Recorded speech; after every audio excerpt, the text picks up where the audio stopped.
बिल्कुल मोहतात रहें, बिल्कुल अलर्ट रहें, बिल्कुल चौकन्ने रहें, क्योंकि दुश्मन को घाव बहुत गहरा लगा है। और जब दुश्मन इतना शातिर हो जितने के वाकई मोदी जी हैं, तो वो इतना गहरा घाव खाने के बाद पलट कर वार करने की कोशिश ज़रूर कर सकते हैं। हो सकता है कि उन्हें दोबारा भी हज़ीमत उठानी पड़े, अल्लाह करे कि उठानी पड़े, लेकिन उनसे कुछ बईद नहीं है। इसलिए बहरहाल हमें हर सूरत हर दम तैयार ज़रूर रहना चाहिए। अब विक्रम मिस्री साहब जो कि हिंदुस्तान के सेक्रेटरी खारजा हैं, वो कह रहे हैं कि ये जो जंगबंदी है ना, ये असल में शुरू हुई थी, इसकी बुनियाद बनी थी जो पाकिस्तान और भारत के जो डीजीएमओ से, डायरेक्टर जनरल मिलिट्री ऑपरेशंस, उनके माबैन गुफ्तगू हुई थी जी, हफ्ते के रोज़। और अब उन्होंने पीर के दिन दोबारा बातचीत पर एग्री किया हुआ है। तो तब तक ये जंगबंदी आर्जी इंतज़ाम है। ये आज इतवार के रोज़ भारत के सेक्रेटरी खारजा ने प्रेस ब्रीफिंग में कहा है कि ये आर्जी इंतज़ाम है जंगबंदी। और कल यानी पीर के रोज़ पाकिस्तान और भारत के डीजीएमओज दोबारा मिलेंगे और उस वक़्त फिर सोचेंगे कि आगे क्या करना है। अब आप खुद ही भाग कर अमरीका के पास गए, आपको बहुत बुरी मार पड़ी। अब पाकिस्तान का जो साइबर अटैक था ख़ास तौर पे, इसके बारे में अब तक ये कहा जा रहा है कि ये शायद दुनिया की तारीख़ का सबसे बड़ा साइबर अटैक था।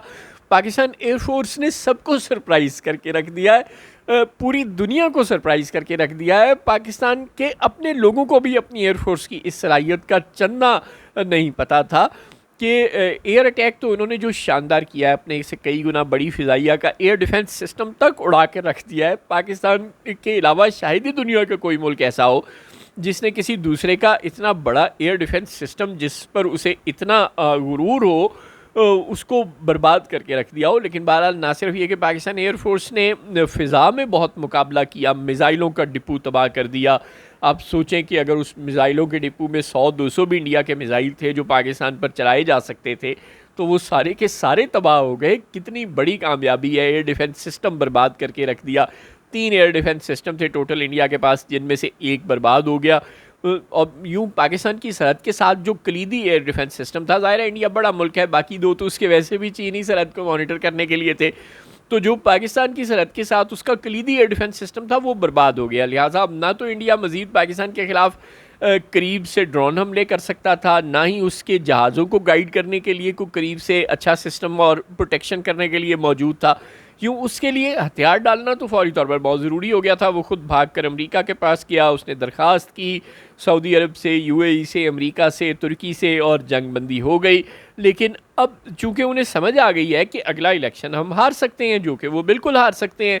जिन इंतहा पसंद नज़रियात को मोदी जी ने इतने साल हिंदुस्तान में हवा दी थी, अब वही इंतहा पसंद नज़रियात उनके गले पड़ जाएंगे। वही इंतहा पसंद अब उनसे पूछेंगे कि भाई तुमने तो बताया था कि हमारा दुश्मन है और हम उसको नीज़ तो नाबूद कर देंगे और ये कर देंगे वो कर देंगे, अब क्या हुआ। तो इस शदीद किस्म के इलेक्शन हारने के खौफ से और जो मज़ाकरात का उन्होंने फ़ैसला किया है, पाकिस्तान और भारत ने ये इत्तफ़ाक़ किया था अमेरिका के ज़रिए होने वाले मुआहदे में कि किसी गैर जानिबदार मुल्क में दोनों की हुकूमतों के ज़िम्मेदारान बैठेंगे और आपस में मज़ाकरात करेंगे और सोचेंगे कि आगे क्या करना है।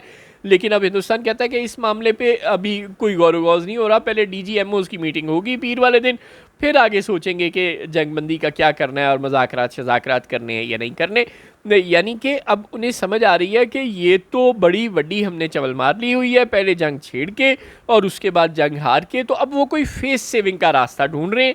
और ये फेस सेविंग का रास्ता ढूंढने के लिए जिस तरह वो एलओसी की वायलेशन कर रहे हैं जंगबंदी की, और कश्मीर के बॉर्डर पर बार बार फायरिंग कर रहे हैं, हो सकता है वो किसी और जगह भी कुछ शरारत करने की कोशिश करें। तो पाकिस्तान की मुसल्लह अफ़वाज वैसे तो उन्होंने साबित कर दिया है कि वो हरदम तैयार है, लेकिन उन्हें मज़ीद भी तैयार रहना चाहिए। और ख़ास तौर पर पाकिस्तान के अवाम को भी किसी भी किस्म के हिंदुस्तान की जानिब से मज़ीद दहशतगर्द हमले, ज़ाहिर है ये स्टेट टेररिज्म है जो वो कर रहा है, खामखा लोगों पर हमले कर रहा है, सिर्फ अपने मुल्क के अंदरूनी मसाइल, अपने वोट बैंक के लिए और कश्मीर पर गासिबाना कब्ज़े को पक्का करने के लिए, और पाकिस्तान ने जो पिछले साल 1.5 साल में माशी तरक्की कर ली है उसको रिवर्स करने के लिए, और ख़ास तौर पे इंडस वाटर ट्रीटी से बैकआउट करने और पाकिस्तान के पानी पर कब्ज़े करने के लिए। तो यूँ इन गैर मुनसिफाना और नाजायज़ और बेशर्माना जवाज़ों के तहत जो वो पाकिस्तान पर हमले कर रहा था, उसमें उसने एक दफ़ा मुंह की खा ली है।